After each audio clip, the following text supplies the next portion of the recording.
오랜 세월이 지났지만 그 장면만큼은 마치 어제 본 것처럼 생생히 기억난다는 하이디 존스.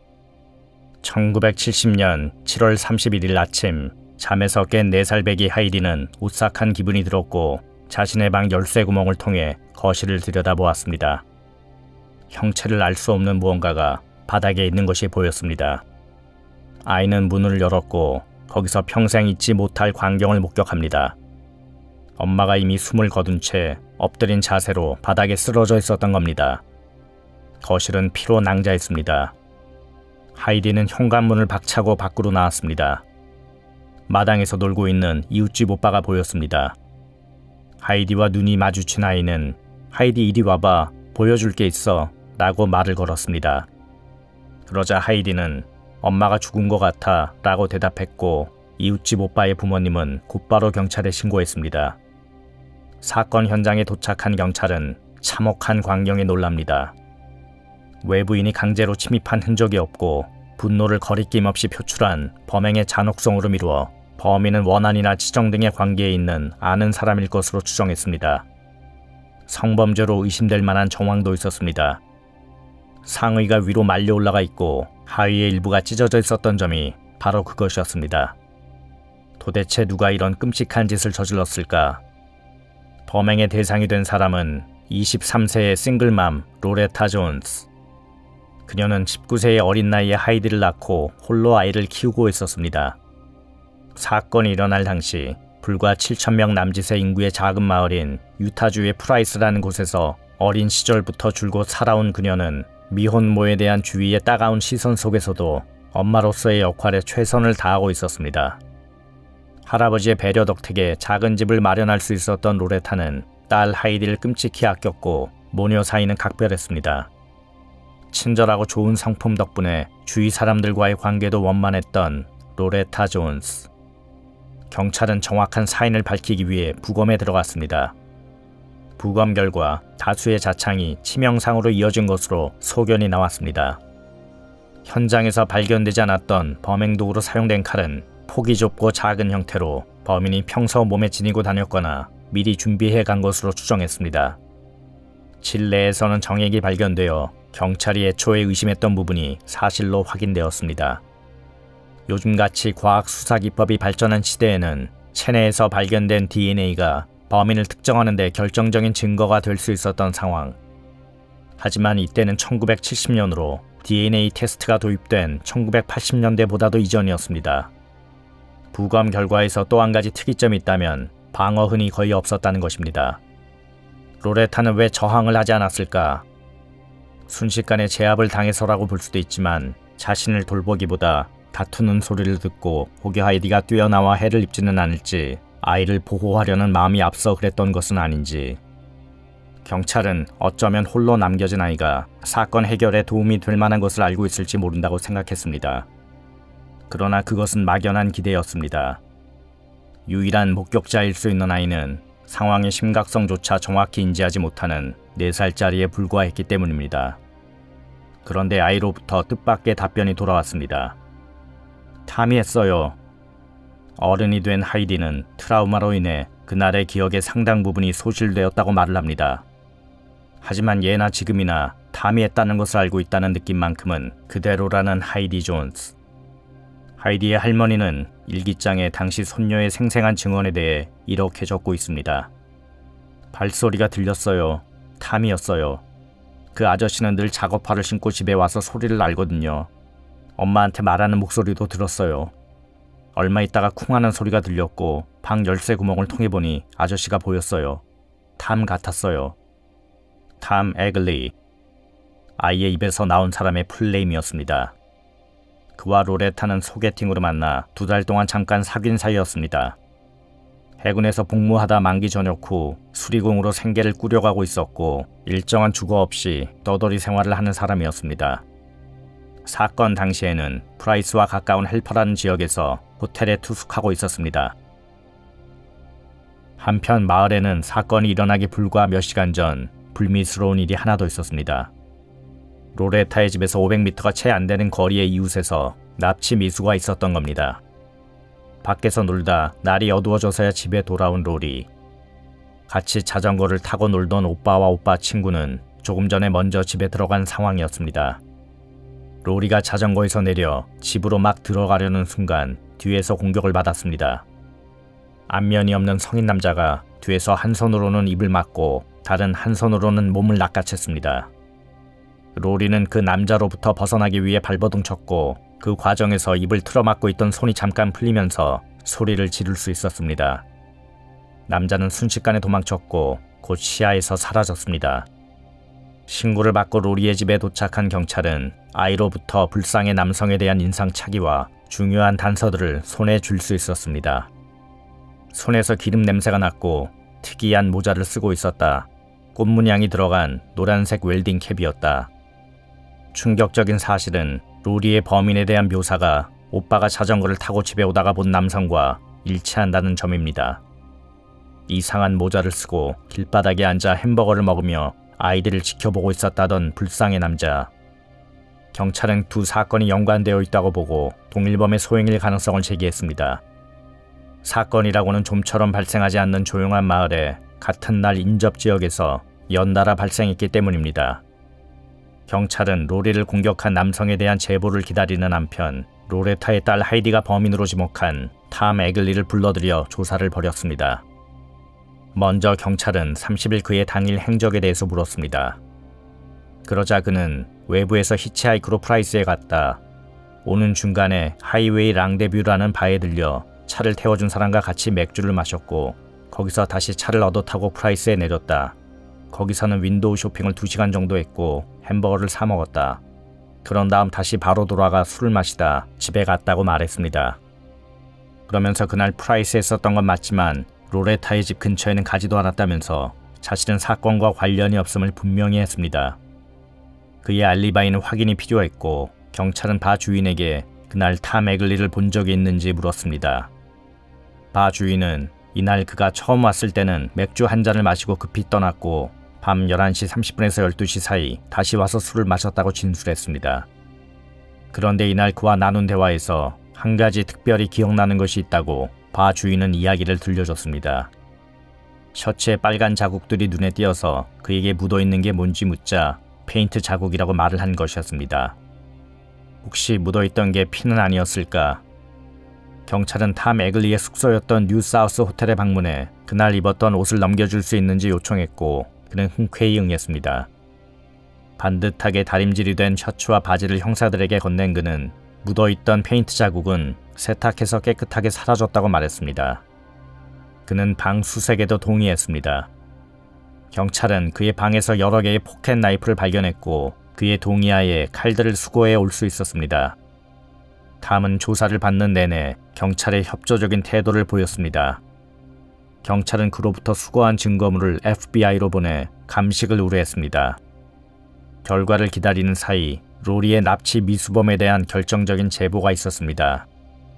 뉴사우스 호텔 어느 객실 문고리에 걸려있는 특이한 모자를 봤다는 사람이 경찰에 알려온 것입니다.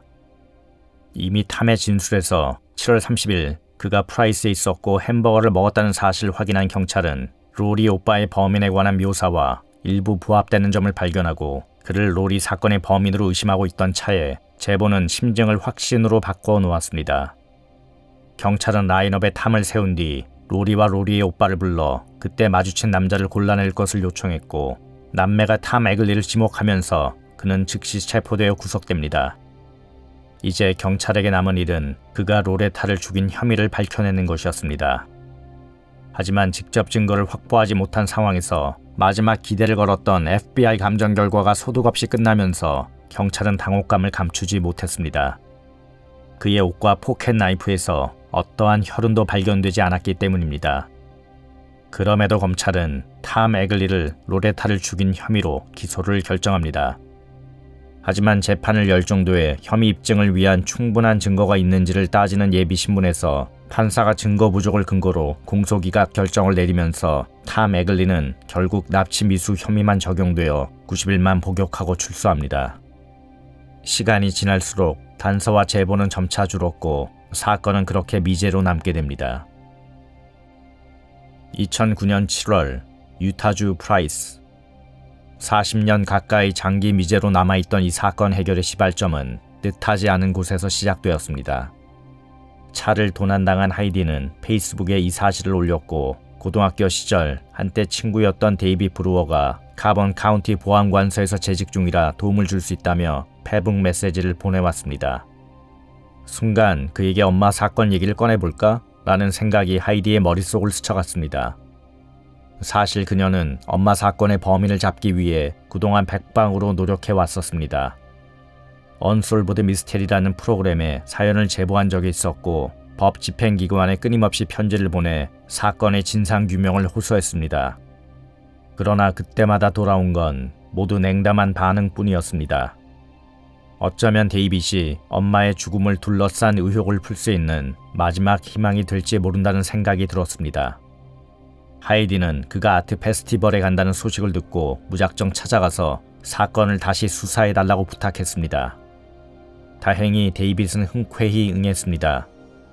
하지만 서브웨이 샌드위치 샵을 운영하다 거의 40이 가까운 나이에 경찰이 된 그는 미제 사건은 고사하고 강력 사건도 맡아본 적이 없는 신참내기였습니다.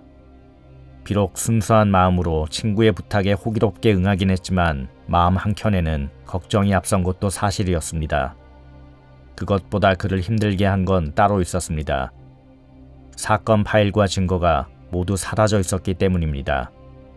1970년대에는 경찰이 사건 파일을 집에 가져다 놓고 일을 하는 것이 일반적인 모습이었는데 홍수로 인해 경찰관의 집이 침수되면서 사건 파일이 모두 훼손되었던 겁니다.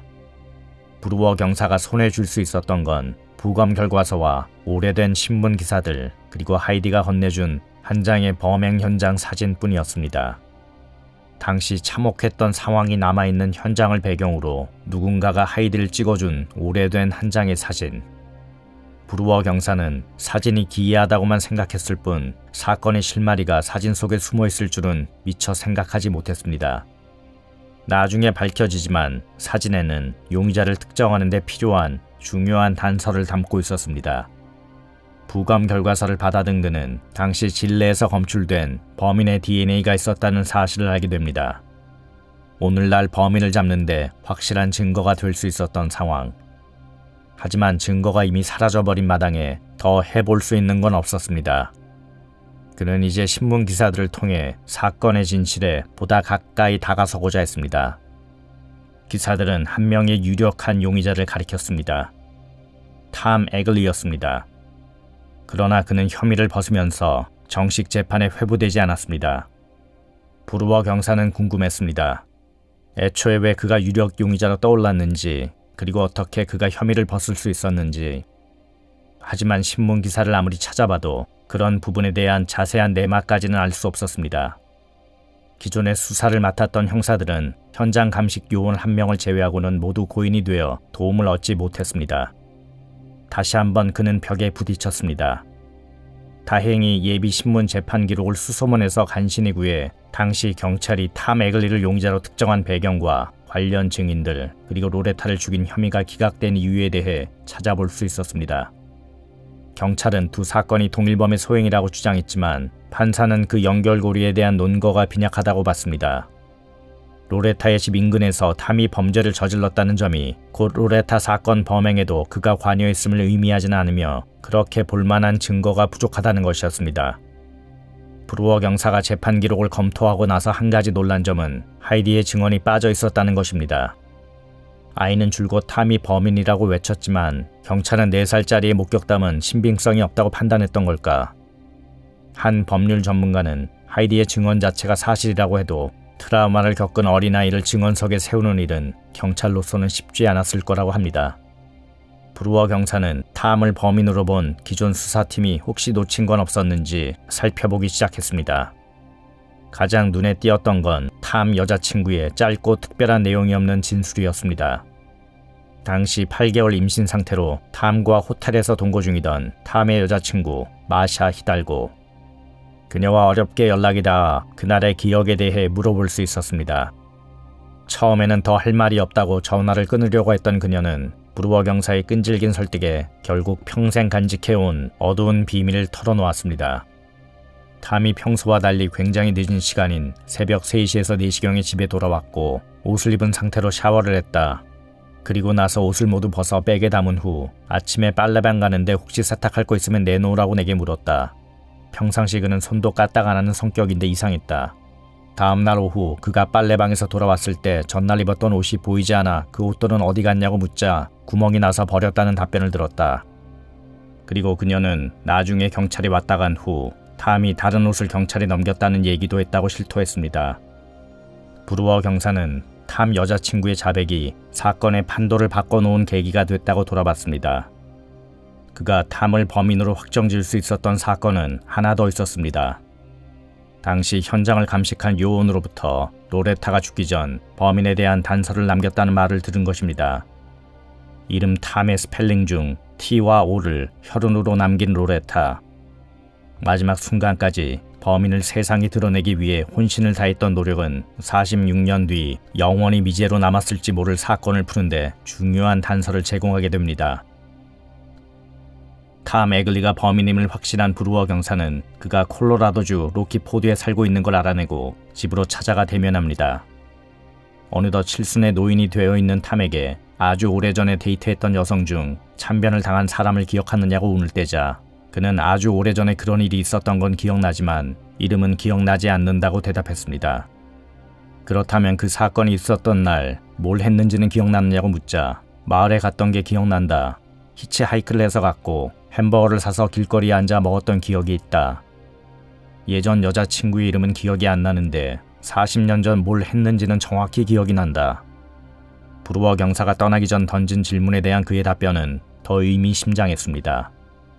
만약 범인을 찾는다면 어떻게 하는 게 좋을까라고 물었고 그는 그 사람이 똑같은 범죄를 다시 저질렀는지 여부에 달려있다고 대답합니다. 이후 브루어 경사는 주 검찰에 탐 에글리를 기소해 줄 것을 청원합니다. 하지만 주 검찰은 새로운 정황적 증거를 반기면서도 기소에는 난색을 표합니다. 기소를 하게 되면 1970년 당시의 사건 파일과 증거들을 변호인 측에 제공해야 할 의무가 있는데 모두 소실되어 그럴 수가 없다. 그를 잡아 넣으려면 더 확실한 직접 증거를 찾아내거나 아니면 자백을 받는 수밖에 없다는 태도를 보인 것입니다. 2016년 브루어 경사는 고심 끝에 시신 발굴을 결정합니다. 아이디의 전폭적인 지원이 있어 가능했습니다. 혹시 로레타의 손톱 밑에 범인의 DNA가 남아있을지 모른다는 판단이었습니다. 하지만 그런 기대는 곧 산산조각이 나고 맙니다. 땅속에 오랜 시간 묻혀있던 관속은 온통 물난리가 나 있었던 겁니다. 시신은 DNA 증거를 얻을 수 있는 상태와는 거리가 멀었습니다. 그럼에도 브루어 경사는 이 사실을 숨기고 언론에는 발굴 결과가 굉장히 만족스럽고 중요한 단서를 얻을 수 있을 것으로 기대한다고 말했습니다. 발굴 실패 사실을 알지 못하는 탐이 반응을 보일 수 있다는 점을 염두한 플랜 B를 가동한 것입니다. 그의 예상이 맞았습니다. 발굴에 대한 언론의 대대적인 보도가 있은 직후 카본 카운티 보안관서에 한 통의 전화가 걸려왔습니다. 탐의 이웃이라고 밝힌 이 여성은 탐이 오래 집을 비울지 모르니 반려견을 돌봐줄 수 있냐, 시신 내의 DNA 증거, 정확히는 정액 DNA가 얼마나 오랫동안 남아있을 수 있냐고 물었다는 것이었습니다. 그러면서 탐은 외로운 사람이고 자신을 믿고 의지하며 일주일에 한 번씩 만나 담소를 나누는 사이라는 말도 덧붙였습니다.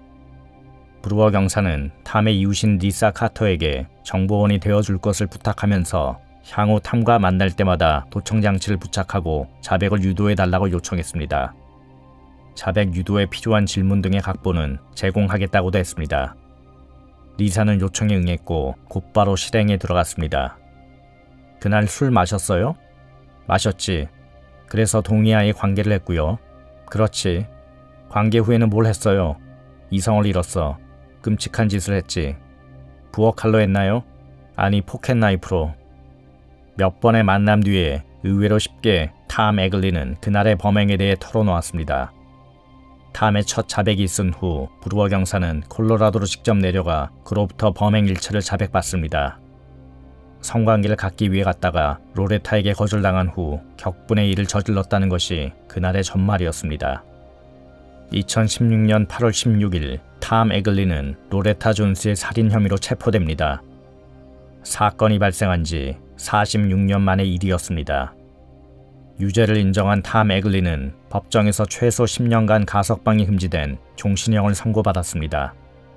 탐 에글리의 선고 자리에서 유족 대표로 발표한 성명서에서 그날 밤 엄마는 나의 히어로였다고 서두를 연 하이디는 내가 방에서 나오지 못하도록 어떠한 소리도 내지 않으셨다며 이제 하늘나라에서 편히 쉬셨으면 좋겠다는 바람을 전했습니다. 시청해 주셔서 감사합니다.